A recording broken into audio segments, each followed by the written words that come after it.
Hello everyone, कैसे हो आप सब। आई होप कि आप सब बहुत अच्छे होंगे। और अगर आप अच्छे नहीं हो तो मैं दुआ करता हूं कि आप लोग बहुत जल्द अच्छे हो जाएं। मेरा नाम योगेंद्र कुमार और मैं NBEC से आपसे बात कर रहा हूं। तो अब जो चैप्टर चल रहा है वो चल रहा है business framework for new startups.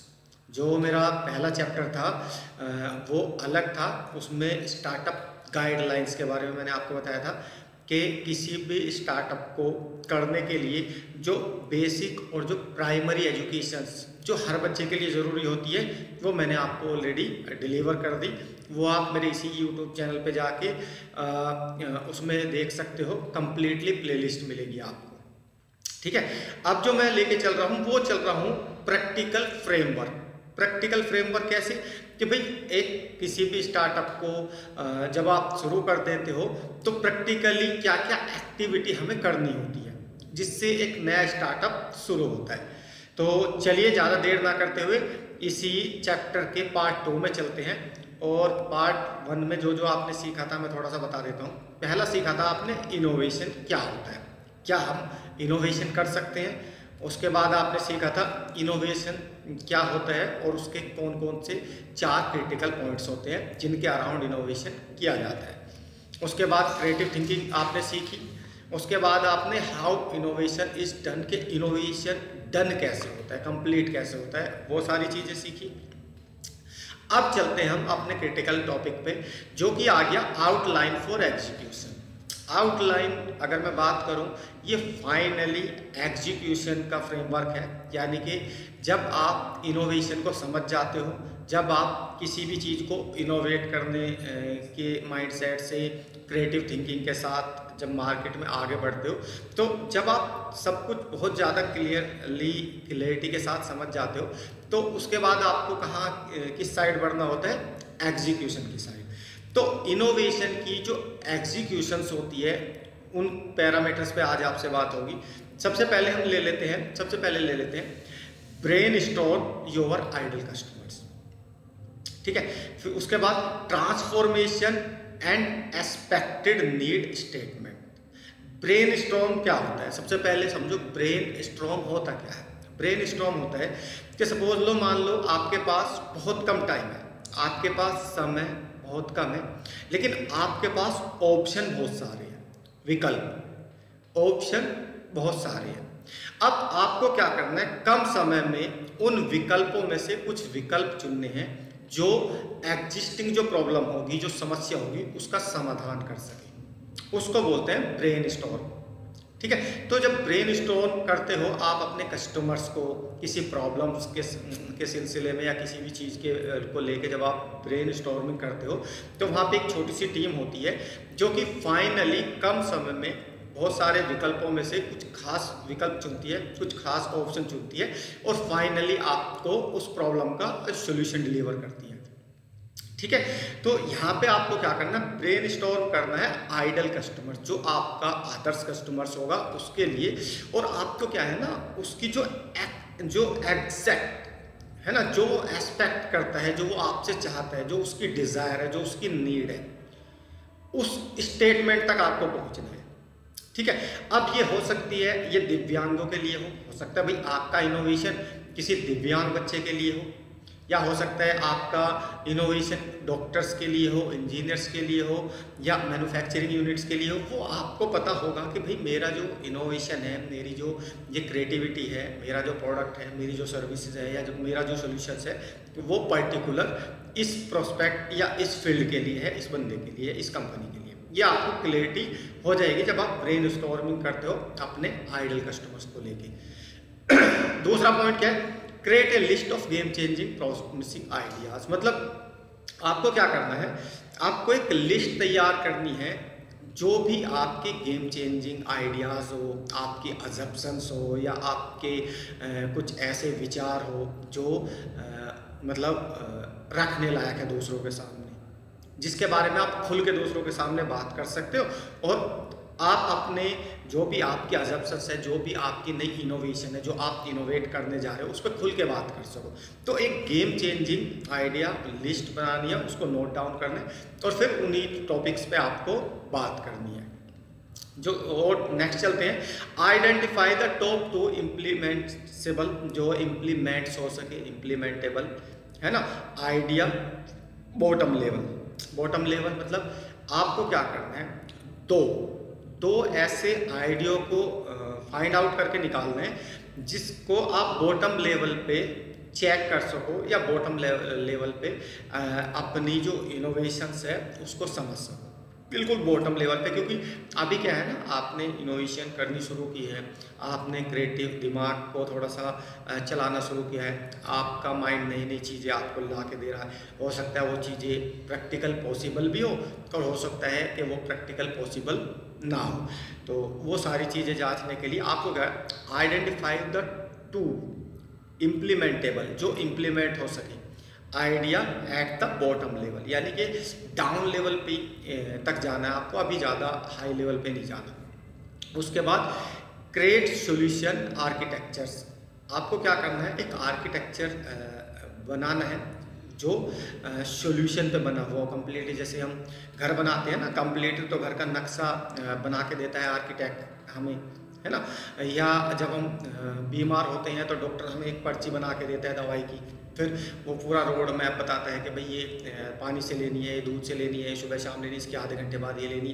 तो सेम उसी तरीके से आपको क्या करना है, एक सॉल्यूशन आर्किटेक्चर क्रिएट करना है ताकि आप ये समझा पाओ सामने वाले को कि मेरा जो इनोवेशन है ना वो इस प्रॉब्लम के अराउंड है और इस प्रॉब्लम को इस तरीके से ख़त्म करेगा। ठीक है, अब नेक्स्ट चलते हैं, एंटिसिपेट द पीस। अब ये पी क्या है, ये कुछ क्रिटिकल पी होती है जो कि मैं आपको आगे समझाऊंगा कि जो भी पार्टिसिपेशन है आपका, जो जिसको भी आप इसमें मतलब कोलैबोरेशन में लाना चाहते हो या जिसको समझाना चाहते हो, उसमें ये क्रिटिकल जो पी होती है ये आपको बहुत अच्छे से समझनी चाहिए और इसका रोल भी बहुत अलग होता है, काफ़ी यूनिक रोल होता है। तो चलिए अब मैं आगे समझाता हूँ कि पी होती क्या है, ये क्रिटिकल पीस क्या क्या होते हैं और ये कैसे आपको अपने इनोवेशन में सर्च करने हैं या ढूंढने हैं या फिर इन पे काम करना है। अब चलते हैं what is critical piece. Critical piece क्या होती है तो मैं थोड़ा सा बता देता हूँ। नंबर 1 होता है prospect. Prospect, this is your ideal customers. जो पहला होता है ना वो होता है आपका वो प्रोस्पेक्ट जिसके लिए आप इनोवेशन कर रहे हो। आप इनोवेशन जो कर रहे हो वो इनोवेशन किस पर्टिकुलर बंदे के लिए कर रहे हो, कौन है वो प्रोस्पेक्ट। वो प्रोस्पेक्ट हो सकता है भाई, जैसे मैंने अभी पहले बताया कि किसी दिव्यांगों के लिए कुछ स्पेशल क्रिएट कर रहे हो आप, कि वो आसानी से सीढ़ी चढ़ सके या आसानी से देख सके या वो आसानी से सुन सके, या फिर आप पर्टिकुलर किस फील्ड के लिए ये इनोवेशन कर रहे हो। आप टेक्नोलॉजी में इनोवेशन कर रहे हो, आप मैन्युफैक्चरिंग में कर रहे हो, आप मतलब जो आपका प्रोडक्ट है या आपकी सर्विस है या आपका जो सॉल्यूशंस है जो आप इनोवेट करके बनाना चाह रहे हो, वो पर्टिकुलर जो प्रोस्पेक्ट है जो उसको यूज़ करेगा वो कौन है। तो आपको सबसे पहले प्रोस्पेक्ट को समझना है कि किस प्रोस्पेक्ट के लिए मैं ये इनोवेशन कर रहा हूँ, किस फील्ड को इससे सबसे ज़्यादा फ़ायदा होगा, किन लोगों को इससे सबसे ज़्यादा फ़ायदा होगा। क्योंकि इनोवेशन जो होती है ना, ये भी अगर मैं बात करूँ तो 2 तरह की होती है, एक पब्लिक के लिए और दूसरी प्राइवेट, मतलब वो स्पेशल होती है किसी बंदे के लिए। पब्लिक के लिए कौन कौन सी इनोवेशन हुई, जैसे मान लो सपोज पहले हमारे पास रेल थी, इंडियन रेलवे, उसके बाद मेट्रो आई। तो मेट्रो का जो एक्सपीरियंस है वो ट्रेन से बहुत ज़्यादा बेटर है। उसमें एसी है, उसमें पैर फंसने के लिए ज़रा सी भी जगह नहीं होती, इतनी सी भी जगह नहीं होती कि भाई पैर इधर उधर चला जाए, बिल्कुल 0 to बहुत टॉलरेंस में इतनी सी जगह ही होती है ना। और उसमें अमेजिंग सीढ़ियाँ चढ़ने की, खाने पीने की पूरी फैसिलिटी, डॉक्टर, सिक्योरिटी, हर चीज़ की फैसिलिटी। तो कुछ इनोवेशन ऐसे होते हैं जो पब्लिकली किए जाते हैं कि भाई लोगों को फ़ायदा हो। जैसे व्हाट्सअप जो बनाया गया वो पब्लिक के लिए बनाया गया। अब या तो आपका पब्लिकली है या आपका प्राइवेटली है। प्राइवेटली कुछ इनोवेशन ऐसे होते हैं कि भाई वो स्पेशली कुछ पर्टिकुलर कस्टमर्स के लिए होते हैं, वो हर किसी के साथ शेयर नहीं किए जाते, हर किसी को नहीं दिए जा सकते, या हर कोई उतना कैपेबल नहीं होता कि उसका लाभ उठाया जाए। हो सकता है वो बहुत ज़्यादा महंगा हो, वो आम आदमी के बजट में ही ना हो। ठीक है, तो इनको भी आप ध्यान रखना। तो सबसे पहले आपको जो ध्यान रखना है वो रखना है अपने प्रोस्पेक्ट। कि भाई किस प्रोस्पेक्ट के लिए आप ये इनोवेट कर रहे हो, आप ये जो प्रोडक्ट बना रहे हो, ये सर्विस बना रहे हो, ये सॉल्यूशन जो बना रहे हो, तो आपका मेन प्रोस्पेक्ट कौन है, पहले उसको पहचानो।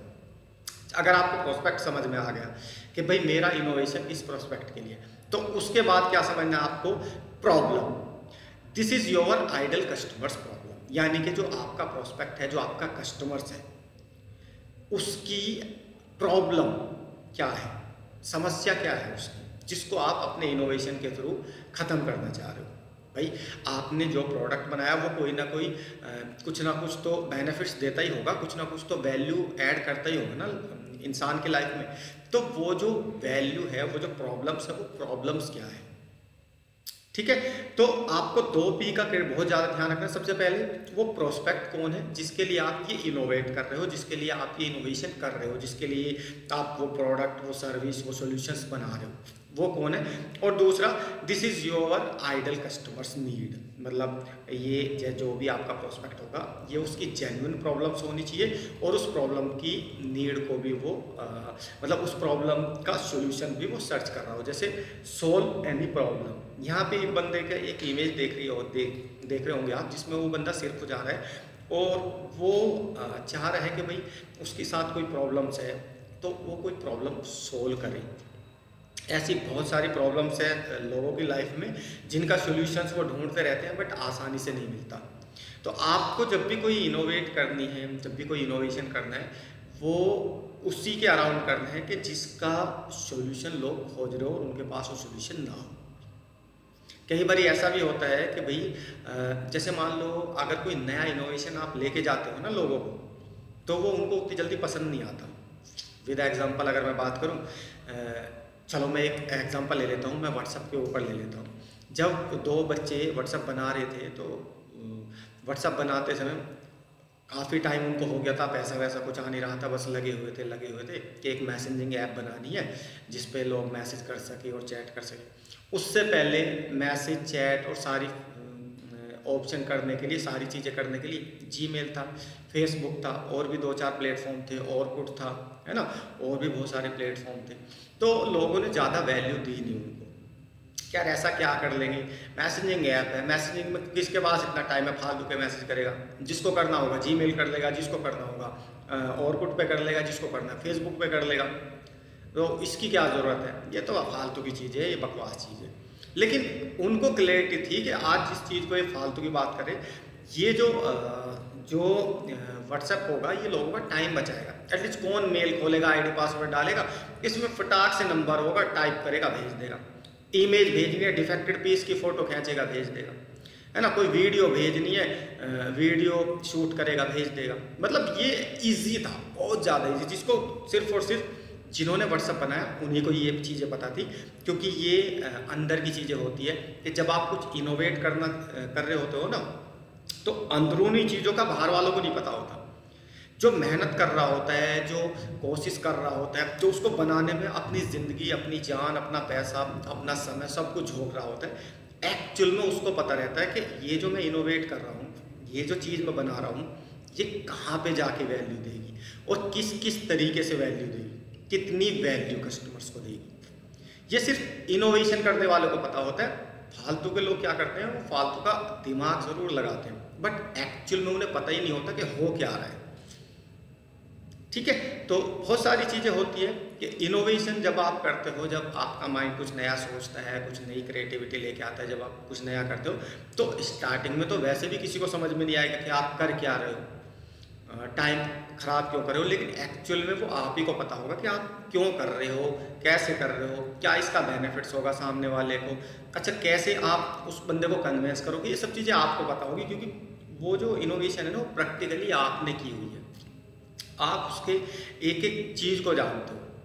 तो इसलिए इन क्रिटिकल पीस का ध्यान रखें। पहला, प्रोस्पेक्ट की क्लैरिटी आपको पहले ही दिन हो जानी चाहिए। जो भी आप इनोवेशन कर रहे हो कि उसमें आपका प्रोस्पेक्ट कौन है, किस प्रोस्पेक्ट के लिए आप ये इनोवेशन कर रहे हो। और दूसरा कि भाई उसकी जो प्रॉब्लम्स है ना, जो प्रॉब्लम मतलब दूसरा पी होता है प्रॉब्लम, प्रोस्पेक्ट और उसकी प्रॉब्लम, ये समझ लो बस आप, सिंपल।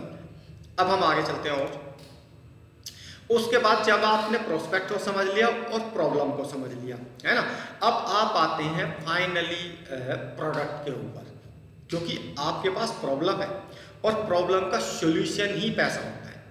किसी भी प्रॉब्लम का अगर आप सॉल्यूशन दे रहे हो तो वो पैसा है, ये समझ लेना आप। आपने कोई प्रोडक्ट बनाया जो किसी की हेल्प कर रहा है, किसी की मदद कर रहा है, तो वो एक्चुअली वो आपका प्रॉफिट है, वो आपकी कमाई है। ठीक है, अब आपको क्या करना है, आपने प्रोस्पेक्ट की पहचान कर ली जिसके लिए आप इनोवेशन कर रहे हो, और उसकी प्रॉब्लम की पहचान कर ली कि वो जो इनोवेशन होगा वो क्यों कर रहा हूँ मैं, कौन सी प्रॉब्लम को ख़त्म कर रहा है। अब उसको आपको प्रोडक्ट फॉर्म में लेके जाना है, यानी कि आपको एक प्रोडक्ट बनाना है जो आप प्रॉब्लम के उसमें या सर्विस के रूप में या सॉल्यूशंस के रूप में, आप जिस रूप में भी उसको वो डिलीवर करना चाहते हैं अपने इनोवेशन को, आप उस रूप में डिज़ाइन करके उसको दे सकते हैं। तो यहाँ पे अब आ जाते हैं फाइनली प्रोडक्ट। सर्विस प्रोडक्ट है आपके, जो भी प्रोडक्ट होगा, जो भी आप इनोवेट कर रहे हो, जो भी आपका प्रोडक्ट बनेगा, फाइनली अब बात कर लेते हैं प्रोडक्ट के ऊपर।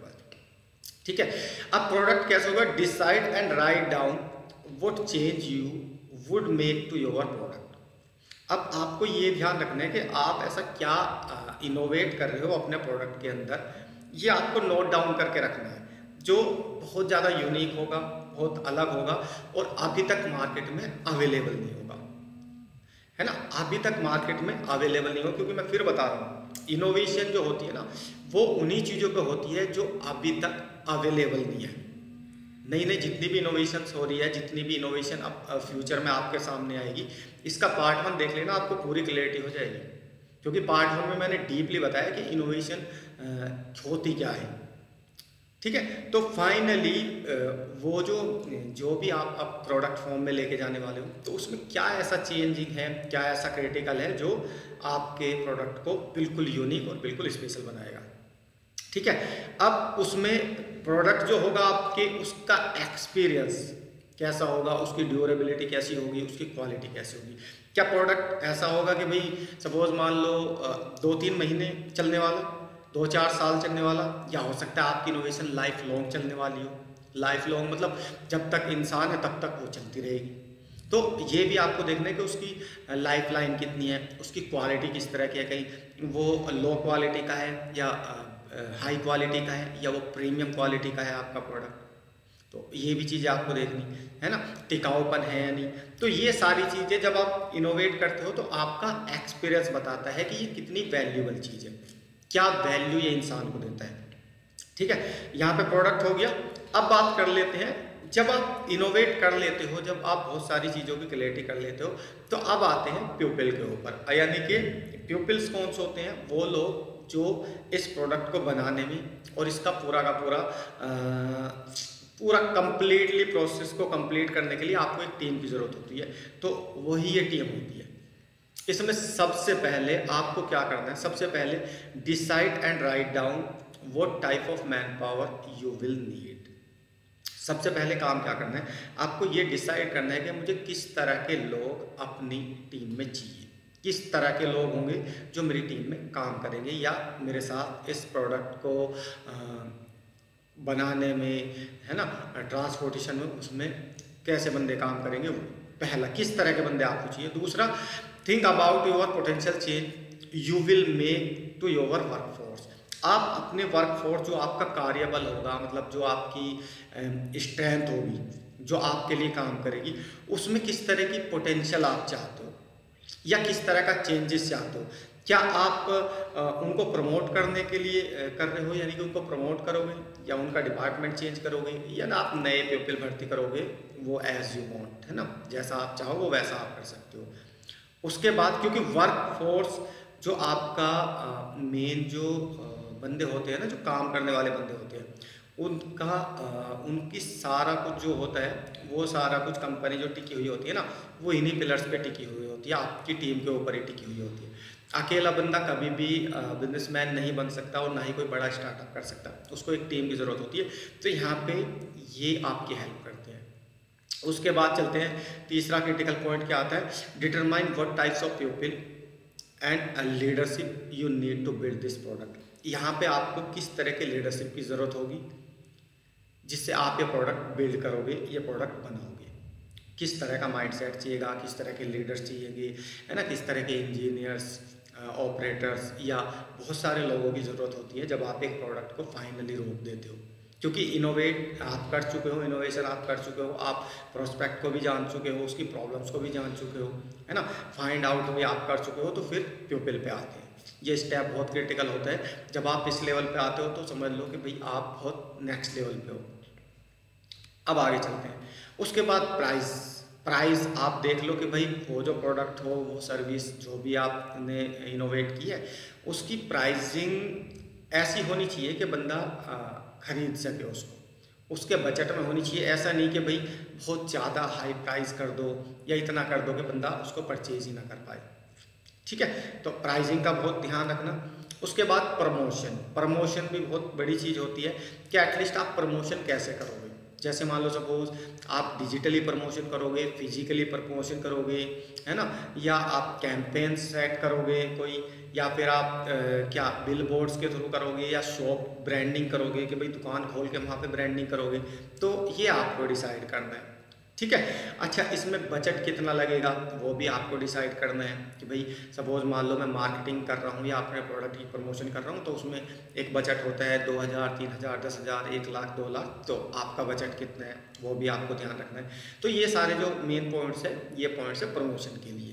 तो जिस बंदे के सामने भी ये प्रेजेंटेशन चल रही है, वो ऑलरेडी अगर चाहे तो मुझसे ये प्रेजेंटेशन कंप्लीटली प्रेजेंटेशन मंगवा सकता है अपने पास, और इसको अपने पास रख सकता है, ताकि जब भी वो कभी इसको भूल जाए या याद ना रहे तो वो इसको पढ़ सके और दोबारा देख सके।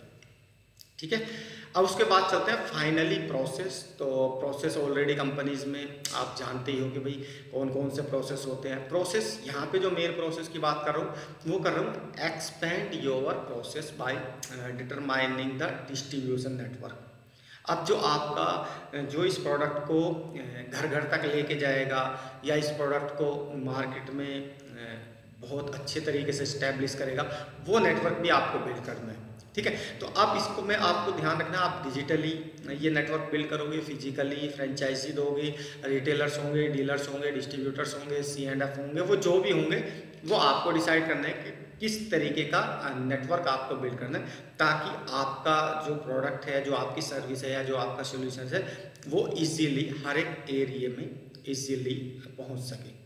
ठीक है, अब नेक्स्ट चलते हैं इनोवेशन के ऊपर। तो यहाँ पे मैं फाइनली बता देता हूँ, कुछ कंपनीज होती है जो इनोवेशन पे काम करती है।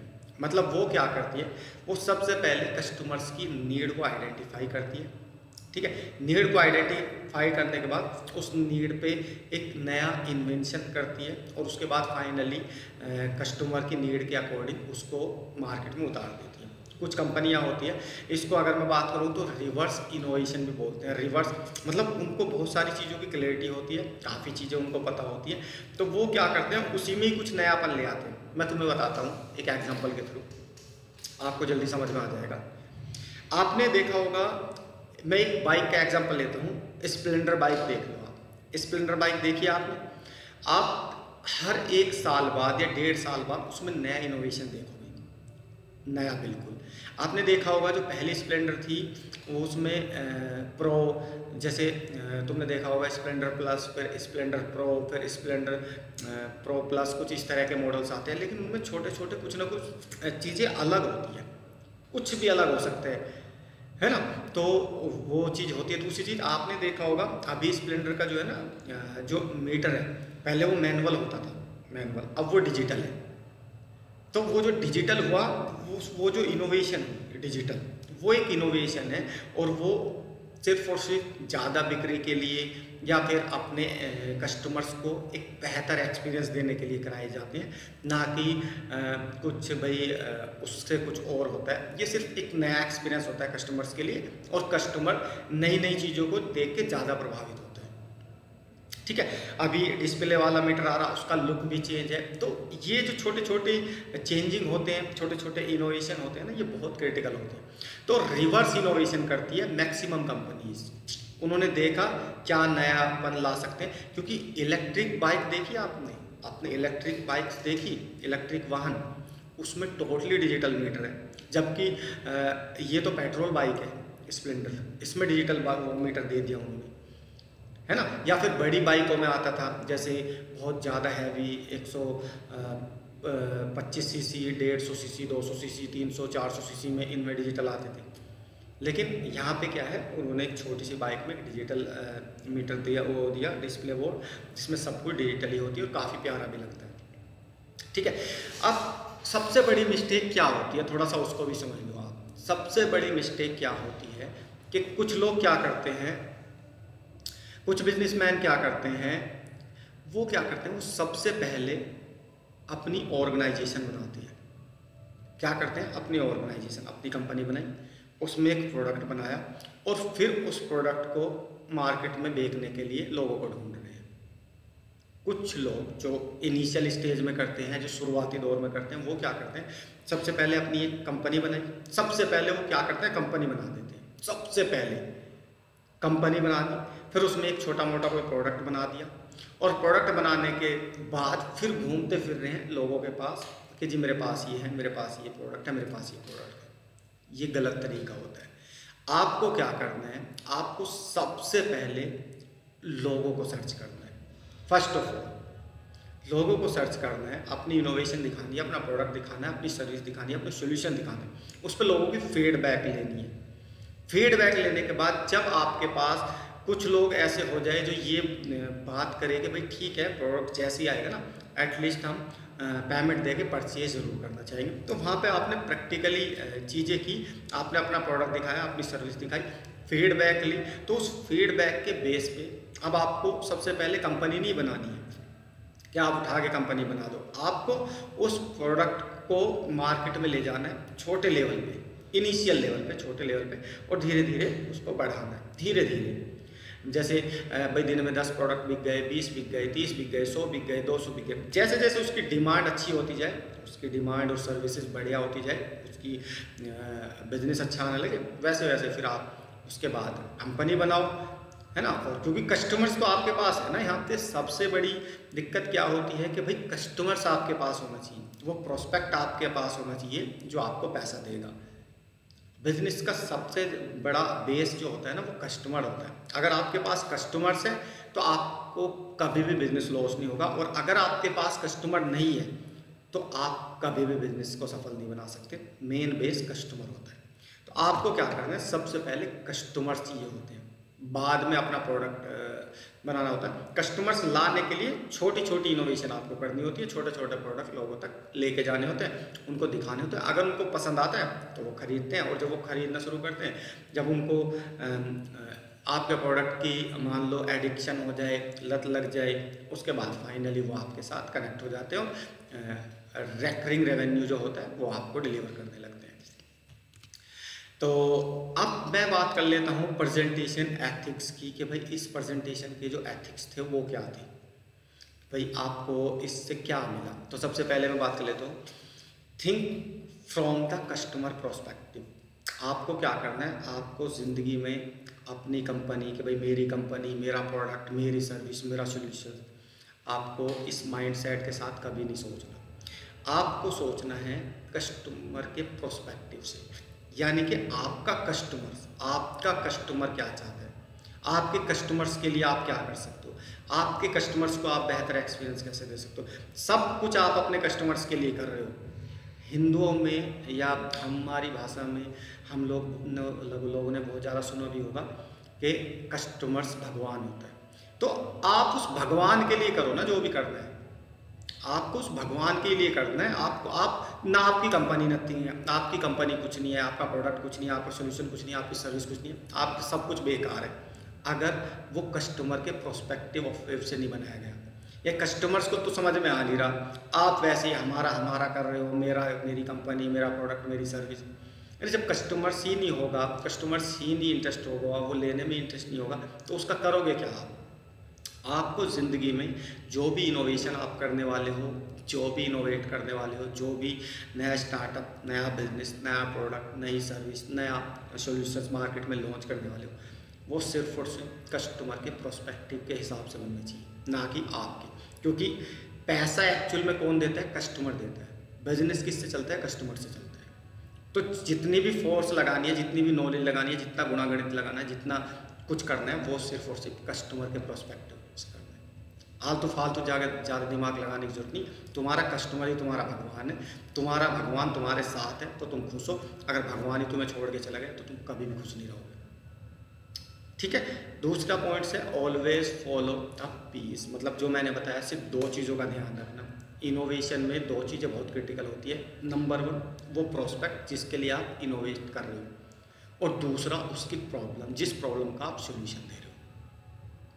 ये 2 पॉइंट्स अपने दिमाग में छाप लेना। पहला वो प्रोस्पेक्ट जिसके लिए आप ये इनोवेशन कर रहे हो, और दूसरा वो प्रॉब्लम जिसका सोल्यूशन आप दे रहे हो। ये 2 भी लाइफ में ध्यान रखना। जो भी इनोवेशन होगा बेहतरीन होगा और बेस्ट होगा। ठीक है।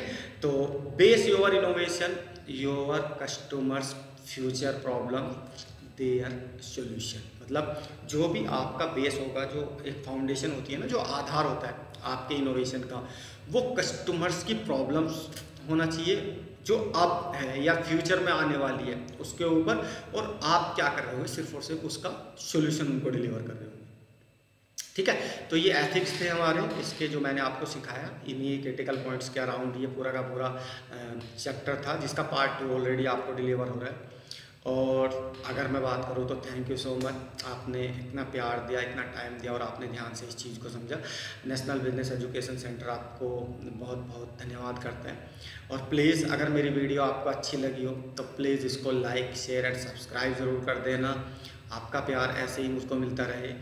और अब हम जो चलेंगे वो हमारा एक नेक्स्ट चैप्टर है जो कि आपको कल से शुरू हो जाएगा, वो भी इसी का ही पार्ट है। अगर मैं बात करूँ तो business framework for new startups के ही अराउंड ये सारी चीज़ें चलेगी, और वो जो है चैप्टर 2 होगा और उसका पार्ट 1 आपको डिलीवर किया जाएगा। ठीक है। अभी क्या है कि जो प्रेजेंटेशंस ऑलरेडी क्रिएट हो रही है, साथ के साथ मैं वही डिलीवर कर रहा हूँ ताकि आपको आसानी से और अच्छे से चीज़ें समझ में आए। तो थैंक यू सो मच। मिलते हैं अपने नेक्स्ट उसमें। और अगर आपको वीडियो अच्छी लगी हो तो एक बार फिर please like share and subscribe ज़रूर कर देना। Thank you.